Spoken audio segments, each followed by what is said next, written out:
अब राजस्थान में कितनी मनोहार होती है साहब, आप रेस्टोरेंट में चले जाओ, वेटर तक इतनी मनोहार करता है। हरियाणा में कौन करे, हमें तो ये मनोहार खुद करानी पड़ती है। वो एक दामाद पहुंच गए रात को 12 बजे, तो सासू से बोला भाई जो बना बस वही दे दे, कुछ बनाने की जरूरत नहीं। तो सास बोली भाई 2 रोटी रखिए, 1 सब्जी रखिए, खा ले। बोले ठीक है। तो सास ने 2 रोटी और सब्जी ला के रख दी। तो अगले ने 1 रोटी वापस करी। तो सास बोली वापस क्यों दे है? बोले बाद में बूझेगी नहीं, एक और लो, एक और लो। तो हम तो ये मनवार खुद कराते हैं, जो दूसरों के भरोसे रहते ही नहीं। अच्छा, आपके राजस्थान के ठीक पड़ोस में गुजरात है। आप में से कोई गुजरात से तो नहीं है ना? हाँ, नहीं तो मैं पहले ही माफ़ी मांग लूँ। एक बार मैं गुजराती परिवार में खाना खाने पहुंच गया जी। मैं ही जानता हूँ मेरी क्या स्थिति हुई। वो छोटी छोटी कटोरियों में तो सब्जी, भाई ने खाऊं सूंघूं। वो जामन जितना दही। बोले दही लो जी, दही दही। अब हरियाणा में अब तक कटोरा भर के दही नहीं मिले तो काहे की दही। मैं सही बता रहा हूँ सर, राजकोट की घटना है। पहला फुल्का ये साइज था फुल्के का, गोलगप्पे जितना। मैंने सोचा ही 35-40 खाऊं जब जाके बात बनेगी, लेकिन अगला तो मेरे से भी ऊंची चीज था। 5वां फुल्का देते हुए बोला ये तो लेना ही पड़ेगा। तो हर प्रदेश का एक अलग आनंद है, एक अलग मस्ती है। वैसे भी आजकल बेटी बचाओ बेटी पढ़ाओ चल रहा है जी। वो दिल्ली के कुछ स्कूलों में तो बल्कि गुरुजी आते हैं क्लास में, बोले क्लास में जितनी लड़कियां उन्हें अपनी बहन मानो, क्लास में जितनी लड़कियां उन्हें अपनी बहन मानो। वो एक हरियाणा का था, बोले मैं तो ना मान लूं। बोले क्यों भाई, तू क्यों नहीं मानने का? बोले इतने भात कौन भरेगा। देखो बात उसकी जायज है, जब वो इतनी दूर का भविष्य जानता है, निकट का तो जानता ही है। वो क्लास में टीचर ने सवाल कर दिया, बोले मैंने तुझे थप्पड़ मारा, इसका भविष्य काल बता।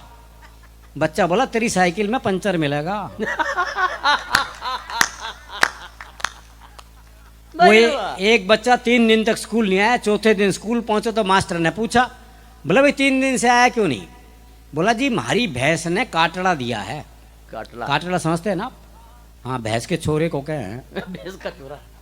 बोला जी हमारी भैंस ने काटड़ा दिया है। तो मास्टर बोला भाई इसमें क्या खास बात हो गई? बोले खास नहीं तो तू दे के दिखा। तो इन बच्चों से बहस कर ही नहीं सकते। और टीचर ने सवाल कर दिया, बोले मान लो तुम्हारे पास 10 लड्डू हैं। बोले कैसे मान लो जब है ही नहीं। मान लो, बोले मान लो, गणित में माना जाता है। बोले माना जाता तो मान लिए। बोले 2 लड्डू किसी ने ले लिए। बोले पहले तो ये बता किसने ले लिए। अरे बोले मान लो ना किसी ने ले लिए। बोला अच्छा मान लिया, तो कितने बचे? बच्चा बोला जी 20। बोले ये कौन सा गणित है? बोले गणित में तेरी माननी जाएगी बस। हमारी भी मान ले भाई। वाह वाह वाह वाह वाह। वो हरियाणा के गांव में स्कूल के पास ही शमशान घाट था। तो गांव में कोई मरता स्कूल की छुट्टी हो जाती, तो बच्चे बड़े खुश, बोले सही जगह स्कूल है। वो एक दिन 8-10 बालक स्कूल जा रहे थे, तो स्कूल के बाहर 2 बूढ़े बैठे बीड़ी पी रहे थे। तो एक छोरा बोला हमारी 2 छुट्टियां तो बाहर बैठी बीड़ी पी रही हैं। तो अगले बोले छुट्टियां हैं वो। भाई कमाल है। दरअसल क्या है, मन के साफ होते हैं ना, जो मन में है भाई वो एक मुकदमा चल रहा था, तो एक ताई गवाही के लिए आई। अच्छा, दोनों वकील उसी के गांव के। तो पहले वकील ने पूछा, बोले ताई मुझे जाना है? खूब जानू हूँ, गुलाब सिंह का छोरा है तू, 1 नंबर का झूठा।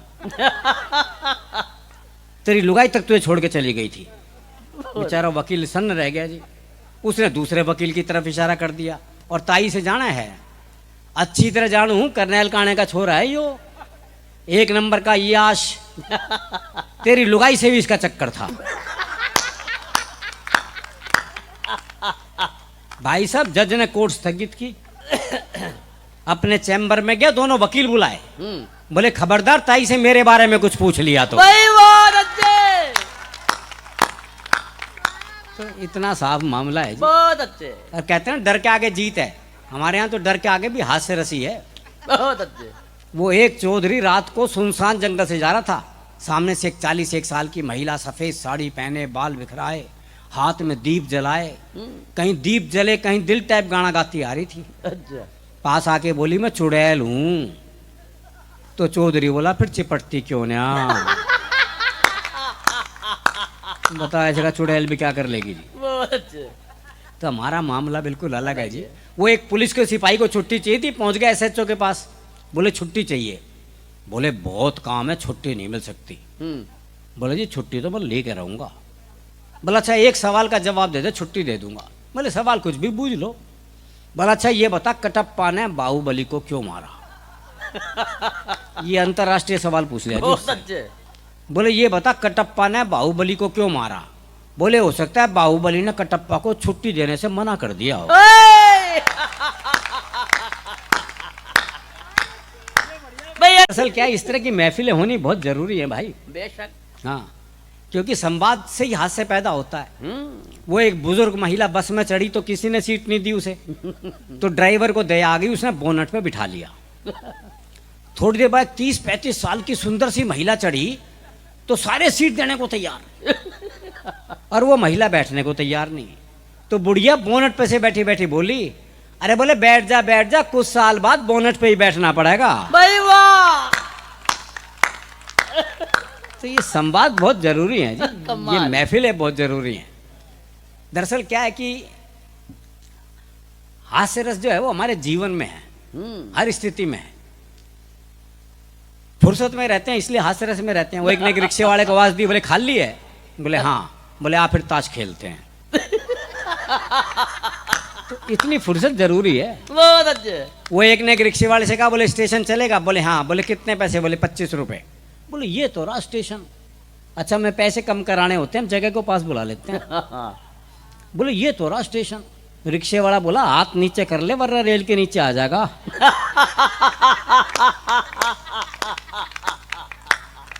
बहुत सुपर। वो एक पहुंच गया हलवाई की दुकान पे, भाई ने छिक के जलेबी खाई भरपेट। जब पैसे देने का नंबर आया, भाई ने जेब झाड़ दी, बोले पैसे तो नहीं है। अब दुकानदार दुकान से बाहर निकला, 15-20 मिनट तबीयत से धुना पीटा उसे। जब खुद थक गया पीट पीट के, तो वापस दुकान में चला गया। अच्छा वो भी कपड़े झाड़ के खड़ा हो गया है। बोले आप क्यों खड़ा है, जा। बोले इसी भाव 1 किलो और दे दे। तो ये मस्ती अपने भीतर रखिएगा बहुत साहब। अच्छे। आप हंसेंगे तो ये धरती आपकी है, ये आसमान आपका है। अगर रोने बैठ गए तो किसी मिल में वो रुमाल आज तक नहीं बना जो रोते हुए आदमी के आंसू पहुंच गए। भाई वाह वाह वाह।